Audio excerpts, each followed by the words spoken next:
ইসলাম ধর্মে তাদের নবীকে দিনের নবী মুহাম্মদ সাল্লাল্লাহু আলাইহি সাল্লামকে বলা হয় আল্লাহর দোস্ত। তার পাশে আর একটা ধর্ম আছে খ্রিস্টান। খ্রিস্টানদের যিশুকে বলা হয় ঈশ্বরের পুত্র, আর আমার ভগবান কৃষ্ণকে বলা হয় সাক্ষাৎ স্বয়ং ঈশ্বর, স্বতন্ত্র ঈশ্বর, পরতন্ত্র নয়। আমি কাউকে কোনো মহাপুরুষকে ছোট করার জন্য নয়, রামকৃষ্ণ দেবী হোক, বাবা অনুকূলচন্দ্রই হোক, ওই রাম ঠাকুরই হোক, বাবা লোকনাথই হোক, তাদের বাণী যেটা বলছে ভালোটাকে ভালো বলি, খারাপটাকে খারাপ করবো, এতে আমার কোনো ভয় নেই। তাতে যদি আমার মৃত্যু হয়ে যাক, ওরা যখন মারতে চাইছে কখন মেরে দেবে তা তো না। বাবা তোমরা আর মারবা কি, আমি আগেই মরে বসে আছি, তোমরা আমায় কি বুঝাইবা? হ্যাঁ, কি বুঝা বাবু, আগেই মরে বসে আছি, তো এখন আর মরার ভয় তো করি না।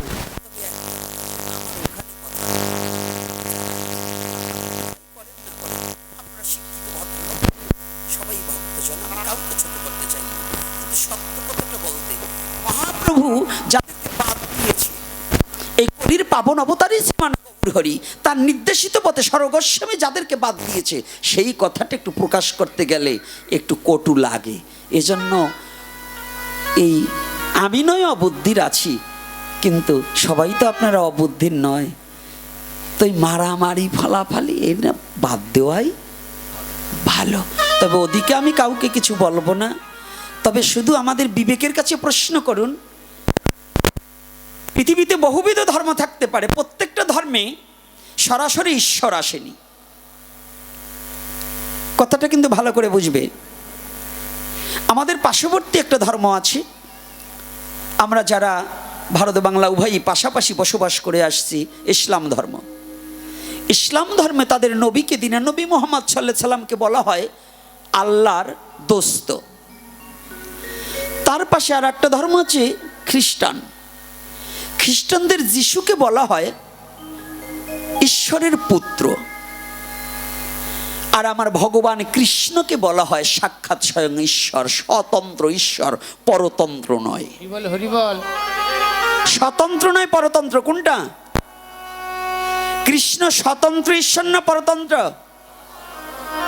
জোরে হবে, সাউন্ড জোরে হতে হবে। স্বতন্ত্র তো, একেলা ঈশ্বর কৃষ্ণ আর সব ভিত্ত, যারে জইছে করায় নিত্য, সে তৈছে করে নিত্য। আমি বলছি না, শাস্ত্রকার বলছে। কে বলছে? একেলা ঈশ্বর কৃষ্ণ। ব্রহ্মা তার ব্রহ্মসংহিতায় নির্দেশনা দিলেন, ঈশ্বর পরম কৃষ্ণ সচ্চিদানন্দ বিগ্রহ, অনাদির আদি গোবিন্দ, সর্ব কারণের কারণম। আমার সাথে যেমন বুঝতে পারো, আমাকে যেমন বকাবকি দিতে পারো, যদি কয়টা লোম জ্বালা আছে তাই ওই ব্রহ্মার সাথে বুঝে আসো। এই আমরা যারা ঈশ্বর ভগবান দাবি করছি, ব্রহ্মায়ের একটা কেউ বলে নাই। বলেছে বাবা? এই বলেছে?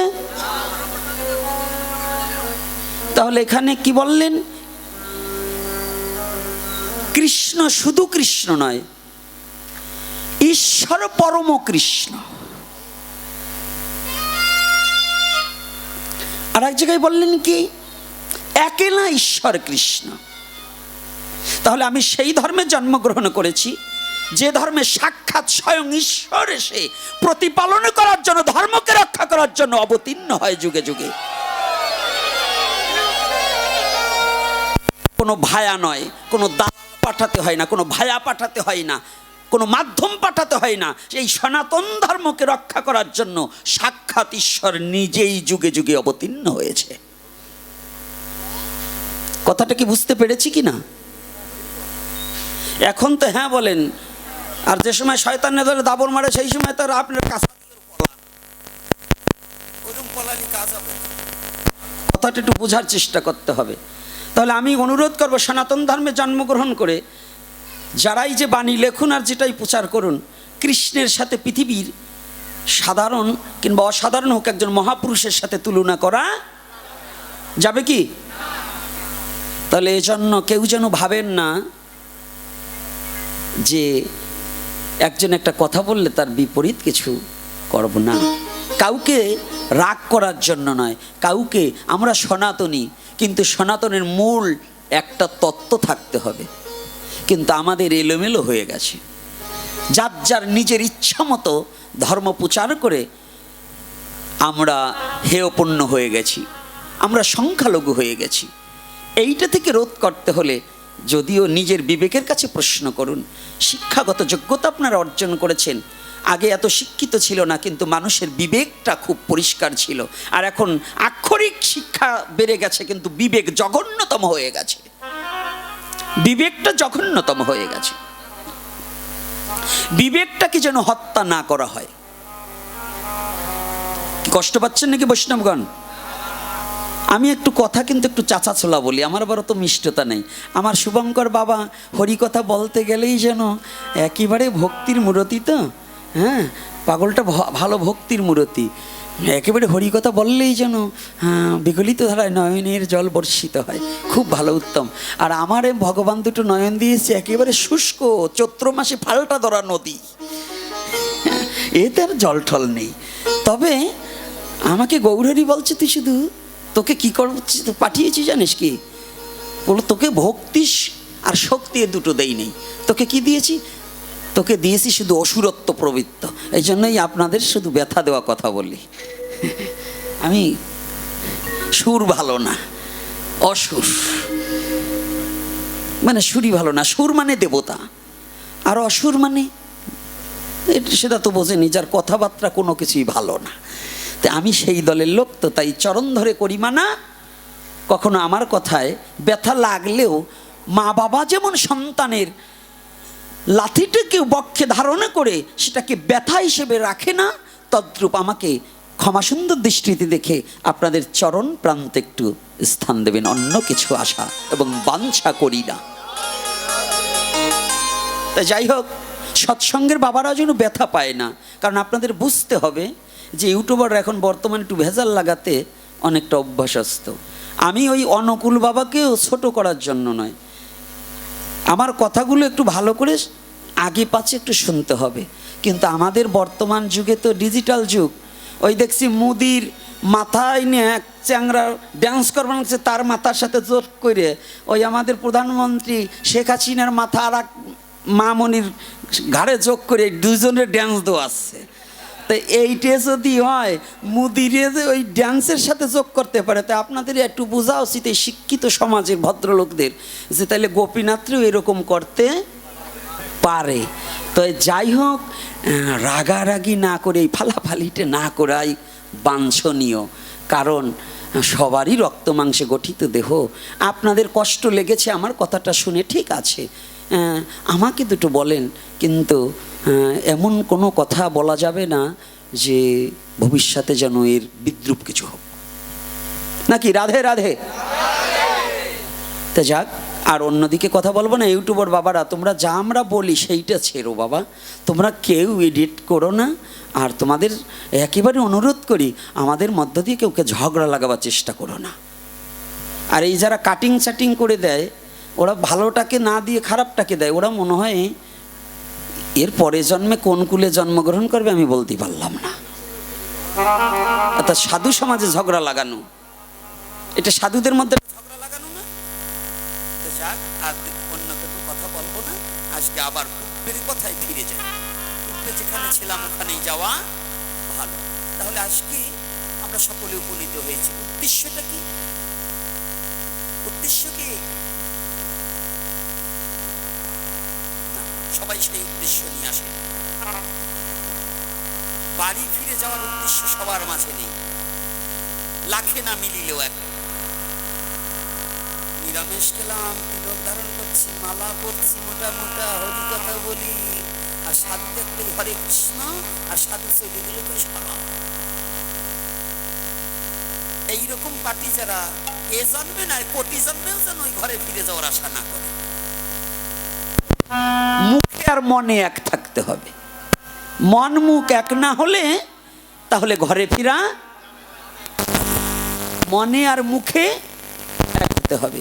যার মনে মুখে এক হয়ে যায়, তারে ধরা দেয় বিশ্বের মালিক, তোমায় তুমি না চিনে ভাই সাজিলা ধার্মিক।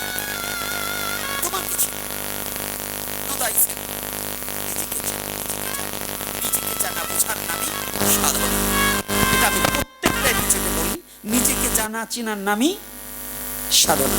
ঈশ্বরকে পরে চেনো, ঈশ্বর চিনার মতো যোগ্যতা তোমার আমার এখনো হয়নি। কত জন্ম কাটিয়ে গেল, অর্জুন ভগবানের কাছে জন্মগ্রহণ করে আপনজন হয়ে প্রিয় পাত্র হয়েও কৃষ্ণকে চিনতে পারলো না, আর তুমি কৃষ্ণকে চিনে নেবে এত তাড়াতাড়ি? কি যোগ্যতা তোমার আমার আছে গো? আমার এমন কোন যোগ্যতা আছে যে আমি কৃষ্ণকে চিনে নেব?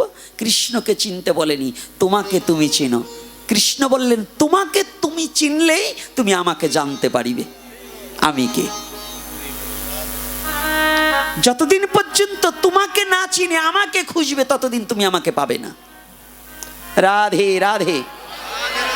এজন্য আমাদের আত্মার দার্শনিক লালন বললেন, ফকির লালন মল্ল জল পিপাসায়, কাছে থাকতে নদী মেঘনা।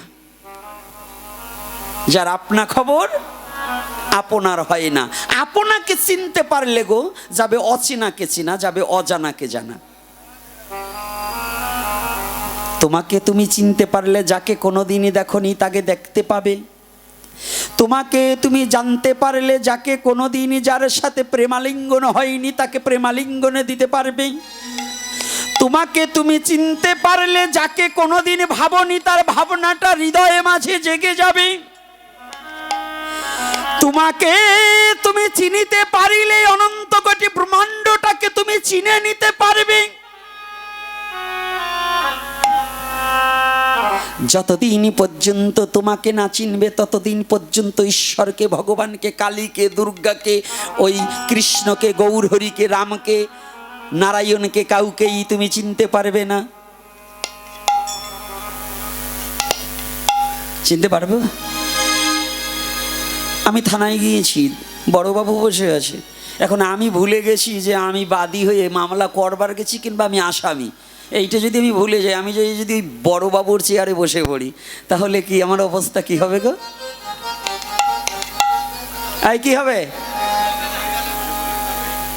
কথা বলেন না কেন? আমি একজন আসামি কিংবা আমি একজন বাদী, থানায় গিয়েছি, বড়বাবু একটু বাইরে গিয়েছে। এখন আমি ভুলে গেছি যে আমি বাদী কিংবা আমি আসামি। আমি বড়বাবু যে চেয়ারে বসে, ওই চেয়ারে গিয়ে বসে পড়ছি। এইবার আমার গতি কি হবে? বড়বাবু এসে দেখলো আমার সে বড়বাবু করে, এইবার আমার গতি কি হবে?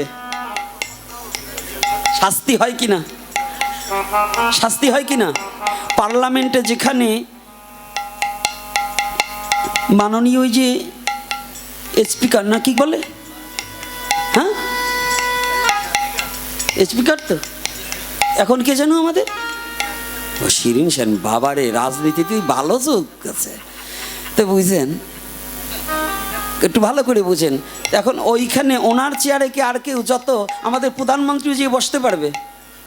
হ্যাঁ বসতে পারবে? যদি প্রধানমন্ত্রীও বসে তাহলে কি তার ভুল হবে না? যত সময় পর্যন্ত ভুল সংশোধন না হবে তত সময় পর্যন্ত কি সংসদের অধিবেশন চালু হবে? হবে? কথাটা বুঝবেন, এখানে বিরাট একটা রহস্য আমি পাকিয়ে দিলাম। তাহলে হবে না। তো আমি কে? যতদিন পর্যন্ত আমাকে আমি না চিনবো ততদিন পর্যন্ত ঈশ্বরকে চিনবো কি করে? তাহলে আমি কে? আমি হচ্ছি জীব। যখন আমার জীবত্ব প্রকাশ পাবে যে আমি জীব, আমি ঈশ্বর নই, তখন আমার ঈশ্বরকে খোঁজার পিপাসা জাগ্রত হবে। আর যতদিন পর্যন্ত আমি কোনোদিন না বুঝবো যে আমি জীব, আমি দারোগা বাবু নয়, আমি আসামি, আমি দারোগা নয়, আমি আসামি, এই চেতনা যত সময় পর্যন্ত উদ্বুদ্ধ না হবে, এই চেতনা হৃদয় মাঝে যতদিন পর্যন্ত জাগ্রত না হবে, এজন্য বলছি কি, দাস হয়ে এসেছিনু সাজিয়া প্রভু, আবার আমার যেতে হবে আমি ভাবিনি কভু। প্রতিটা মানুষ হচ্ছে কৃষ্ণের দাস। এই দাসত্ব যখন ভুলে যাবে, এই দাসত্ব যখন অস্বীকার করা হয়, এটাকেই বলা হলেন তোমার সেই দেশে যাওয়ার, বাড়ি যাওয়ার, ঘরে যাওয়ার রাস্তাটাকে তুমি ভুলে গেছো। এটাই ভুল যে আমি দাস, আমি প্রভু নই। আজকাল আমাদের তো প্রভু বললে আমরাও খুব খুশি হই। যদি একজন বলে প্রভু প্রভু আসুন আসুন, ওরে বাবা জম্বের খুশি হয়। আমারে প্রভু বলছে, ওরে প্রভু রে। প্রভুকে যিনি অনন্ত কোটি ব্রহ্মাণ্ডটাকে প্রতিপালন করার মতো যোগ্যতা যার আছে তিনি হচ্ছে প্রভু। অনন্ত কোটি ব্রহ্মাণ্ডটাকে যিনি প্রতিপালন করার মতো যোগ্যতা যার আছে, শাসনদণ্ড হাতে নিয়ে শাসন করার মতো যোগ্যতা যার আছে তিনি হচ্ছেন প্রভু। আর আমি কি দাস। দাসের কর্তব্য কি গো?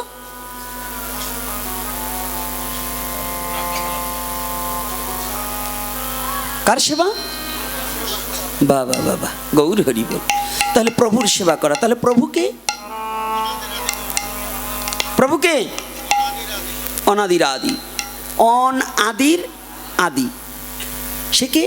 পরমেশ্বর, পরমের ঈশ্বর। তিনি হচ্ছে পরমেশ্বর। পরম কোথায়? জীবের দেহে পরমাত্মা অবস্থান করে। এজন্য নাম জপ করবার সময়, পরমাত্মাকে চৈতন্য করবার সময় এই করটা ধরে এই যে এখানে একটু ছুঁয়ে জপ করতে হয়। এ অনেকের গুরু ঘরে নেই। অনেকে দীক্ষা নিয়েছে 60 বছর, কিন্তু এই নাম কোথায় হাত রেখে জপ করতে হবে এটাই জানে না। কেন? চোখ বন্ধ করে এই হাঁটুর উপর হাত ধুয়ে দীক্ষা নাম জপ করে। হাঁটুর উপর হাত রেখে দীক্ষা নাম জপ করে না অনেকে। এটা কিন্তু বৈধতা নয়। পরমাত্মাকে জাগ্রত করা হলে বাম স্তনের উপরে হাত রেখে জপ করতে হবে। বাম স্তনের উপরিভাগে হাত রেখে জপ করতে হবে। কেন? তাতে পরমাত্মা চৈতন্য প্রাপ্তি হবে। পরমাত্মা চৈতন্য প্রাপ্তি হলে কি হবে? জীবের জীবত্ব স্বরূপ জানিতে পারিবে। আমার স্বরূপ কি? যখন আমার স্বরূপ আমি জানতে পারবো, তখন জীবাত্মার পরমাত্মার মিলনের পিপাসা জাগ্রত হবে। আর জীবাত্মার পরমাত্মা মিলনের অপর নামে হচ্ছে সাধনায় সিদ্ধ লাভ হওয়া, অন্য কিছু নয়। এটাই হচ্ছে শুদ্ধ কৃষ্ণ ভক্তে। শুদ্ধ কৃষ্ণ ভক্ত যারা, সাজজ্য সালক্য সামপ্য শাস্তি নির্বাণ, কোনো মুক্তিই তারা চায় না। তারা একমাত্র দাসত্ব চায়। তারা কোনোদিনও স্বর্গ সুখ ভোগ কামনা চায় না। চায় কি? স্বর্গ সুখ চায়? রাধে রাধে। মূর্খ যারা স্বর্গ চায় তারা, জ্ঞানী যারা চরণ সেবা চায় তারা। জ্ঞানী যারা, প্রভু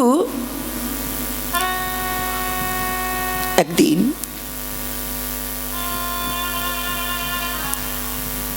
একদা শ্রীধাম বৃন্দাবনে এক বাবাজি মহারাজ, সিদ্ধ মহাত্মা, দেহটাকে রাধারানীর চরণে চিরজন্মের মতো বিকিয়ে দিয়েছে। রাধে ছাড়া আর কিছু জানে না।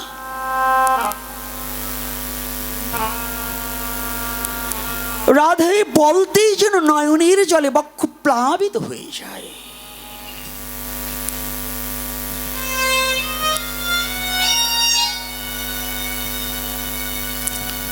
একদিন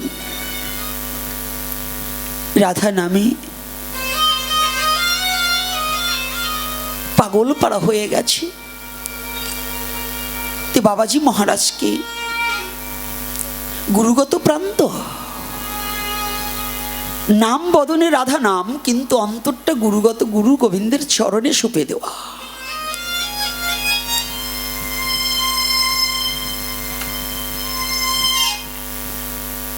তিনি এমন একটা স্তরে পৌঁছিয়ে গিয়েছে, যেমন আজকাল এই যে আমার অরুণ বাবা আরতি করেছে, আচমন পাত্র 2টো দিয়েছে। কয়টা দিয়েছে? গুরুদেবের ভগবানের একটা আলাদা, আর যারা আচমন করবে তারা। এটা তো এই হালে কিছুদিন ধরে শুরু হয়েছে। এক সময় 2টো না, একটা কিনবার মতো পরিবেশই তো বাবাজিদের ছিল না। কথাগুলো একটু ভালো করে খেয়াল রাখতে হবে, সতর্ক রাখতে হবে। এমনও দিন গেছে, এখন তো বাবাজিদের ঘরে 2-1 মণ কাঁসা পিতল পাওয়া যায়। আর আমাদের স্বরগোস্বামী যিনরা ভজন করেছে তাদের ঘরে একটা থালা গ্লাস কিনতেই তো তাদের পারেনি। জানেন তো সনাতন গোস্বামী কি বলবো, কষ্ট হয়, যন্ত্রণা হয়, এত বড় যন্ত্রণা হয় যে জীবনে আমি কোথায় পড়ে আছি। ভোগ বিলাসিতায় আজকাল ইদানিং আমাদের বৈষ্ণব সমাজ অধিকাংশ, পরম মহাত্মা যারা, তাদের কথা বলছি না, আমার মতো কীট যারা দেহ সুখ বিলাসিতার লোভে পড়ে ভজনটাকে অতীব দূরে সরিয়ে দিয়েছি।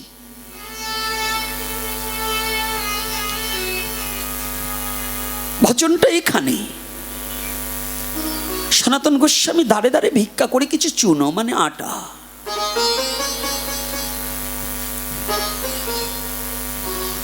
নিজ হাতে ছেনে গোল গোল করে রুটি করতে পারতেন না, গোল গোল করে পোড়াতেন, আগুন জ্বালিয়ে দিয়ে পুড়িয়েছেন। দূর থেকে কিছু কচু শাক এনেছে, কচু শাকগুলো এনেছে, লবণ ছাড়া সিদ্ধ করে দিয়েছে, একটু লবণও দেয়নি। পাবে কোথায়? এই লবণ ছাড়া খেতে খেতে, ওই পোড়া রুটি খেতে খেতে সনাতন ক্ষীণ হয়ে গেছে। হাড় আর চর্ম ছাড়া দেহে কোনো মাংস নেই। মদন গোপালের খুব কষ্ট হয়েছে।